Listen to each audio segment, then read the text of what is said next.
আসসালামু আলাইকুম, কেমন আছো তোমরা? আশা করি অনেক ভালো আছো। আমিও মনে আল্লাহ পাকের রহমতে অনেক ভালো আছি, আলহামদুলিল্লাহ। এই মুহূর্তে তোমাদের জন্য হাজির হয়েছি নতুন আরেকটি ভিডিওতে। তোমরা যারা এসএসসি পরীক্ষার্থী 2026 রয়েছো, তাদের ইতিহাস 100% কমন সাজেশন নিই। তো অবশ্যই ভিডিওটি শুরু থেকে শেষ পর্যন্ত কন্টিনিউ করো। যারা আমাদের চ্যানেলটা এখনও সাবস্ক্রাইব করো নাই, তারা দ্রুত সাবস্ক্রাইব করে দাও। আর যারা সাবস্ক্রাইব করেছো তাদেরকে অসংখ্য ধন্যবাদ। ওকে, প্রথমত বলি যে তোমাদের সৃজনশীল প্রশ্ন আসবে টোটালি 8টি প্রশ্ন। তো এই 8টি থেকে তোমার 8টি অ্যান্সার করতে হবে না, 5টির উত্তর করতে হবে। 5 10 50। এরপর আসবে তোমাদের সংক্ষিপ্ত প্রশ্ন, এখানে থাকবে 15টি প্রশ্ন। আর এখান থেকে তোমাকে 10টির উত্তর করতে হবে, 10 দোকানে 20। এরপর থাকছে তোমাদের বহু নির্বাচনী প্রশ্ন বা এমসিকিউ প্রশ্ন, এখানে 30টি আসবে। 30টির উত্তর করতে হবে। আর 30টির মধ্যে 30 মার্কস রয়েছে, অর্থাৎ প্রত্যেকটার মান একই। অর্থাৎ প্রত্যেকটা যদি সঠিক উত্তর দিতে পারো, তুমি এখানে প্রত্যেকটা ধরো 1 করে নাম্বার পাবা। তো এই যে টোটাল 100 মার্কের সিলেবাস, এইটার সিলেবাসটা তোমাকে বুঝতে হবে। ঠিক আছে?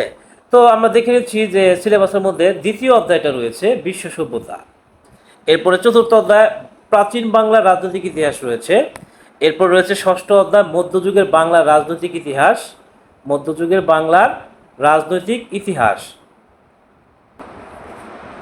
তারপর রয়েছে অষ্টম অধ্যায় বাংলার ইংরেজি শাসনের সূচনা পূর্ব। নবম অধ্যায় ইংরেজ শাসনামলের বাংলার প্রতিরোধ, নবজাগরণ ও সংস্কার আন্দোলন। তো এখানে দেখো আমরা মার্ক করে দিয়েছি যে এখানে যে দ্বিতীয় অধ্যায়, এটা তোমাদের জন্য 100%, এখান থেকে প্রশ্ন থাকবে সৃজনশীল।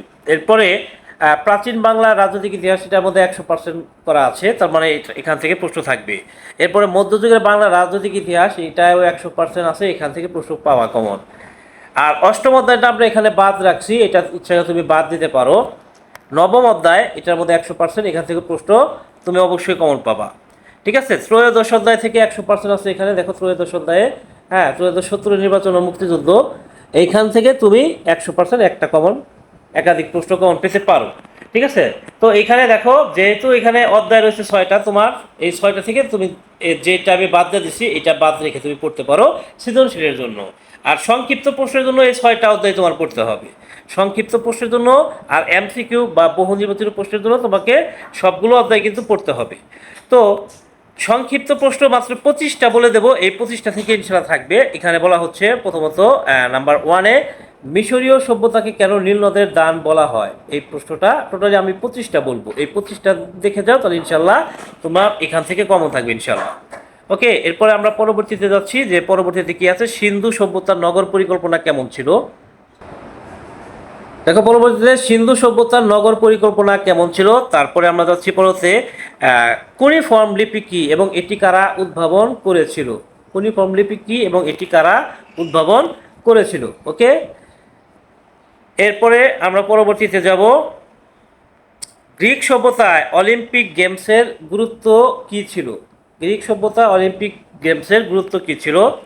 উত্তর সহ দেওয়া আছে, এই পিডিএফ ফাইলটা যাদের প্রয়োজন তারা আমাকে হোয়াটসঅ্যাপে SMS দিতে পারো। ঠিক আছে?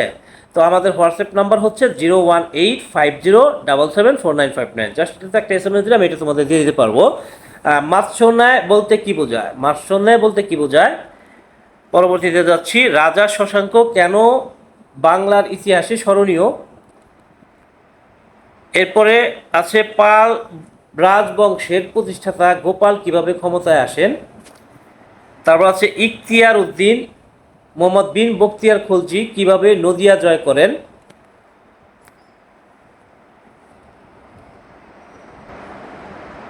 এরপর দেখতে পাচ্ছ যে সুলতান ফখরুদ্দিন মোবারক শাহ কেন বিখ্যাত।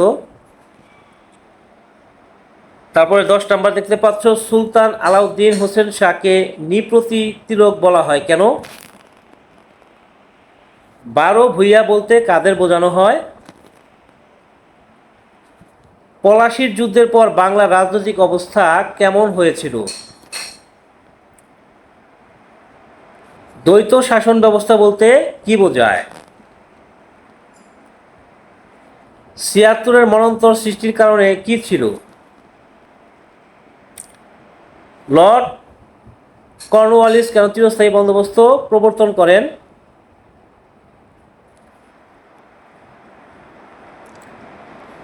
এরপর রয়েছে তিতুমির কেন বাঁশের কেল্লা নির্মাণ করেছিলেন? ফরাজি আন্দোলনের মূল লক্ষ্য কি ছিল?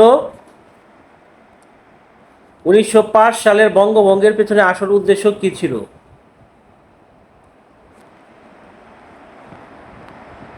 1940 সালে লাহোর প্রস্তাবের গুরুত্ব কি? ভাষা আন্দোলনের তমুদ্দিন মজলিসের ভূমিকা কি ছিল?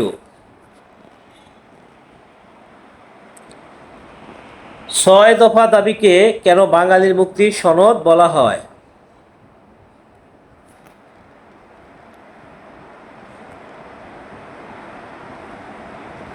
1971 সালের 3 মার্চের স্বাধীনতার ইশতেহারে কি ঘোষণা করা হয়েছিল?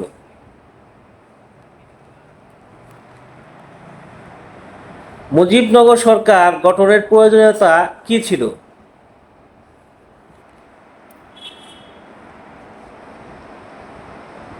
মুক্তিযুদ্ধের 11টি সেক্টর কিভাবে কাজ করত? ফাইনালি অপারেশন জ্যাকপট বলতে কি বোঝায়? এখানে টোটালি 25টা সংক্ষিপ্ত প্রশ্ন আমরা রেখেছি। এই 25টার মধ্যে ইনশাল্লাহ তুমি 10টি কমন পেয়ে যাবা। ঠিক আছে, 25টার মধ্যে 100% তুমি শিওর থাকো যে এখানে যে 25টা আছে এই 25টার মধ্যে তোমার 10টি অবশ্যই 100% কমন পড়বে। তো এই যে বিষয়টা অর্থাৎ সৃজনশীল, তারপরে সংক্ষিপ্ত প্রশ্ন আর এমসিকিউর জন্য আমরা 100 এমসিকিউ তোমাদের মাঝে শেয়ার করব। 100 এমসিকিউ জাস্ট করে গেলে তুমি ওখান থেকে ইনশাল্লাহ 100% কমন পাবা। ঠিক আছে, তো পরবর্তীতে ওইটা নিয়ে আমরা ভিডিও নিয়ে আসতেছি। এই সাজেশনটা ফলো করো, ইনশাল্লাহ তোমরা ভালো কিছু করতে পারবে। তো এই ছিল আজকের আলোচনা, পরবর্তীতে কথা হবে অন্য কোনো টপিক নিয়ে। সে মতো সবাই ভালো থাকো, সুস্থ থাকো। আসসালামু আলাইকুম রহমতুল্লাহ।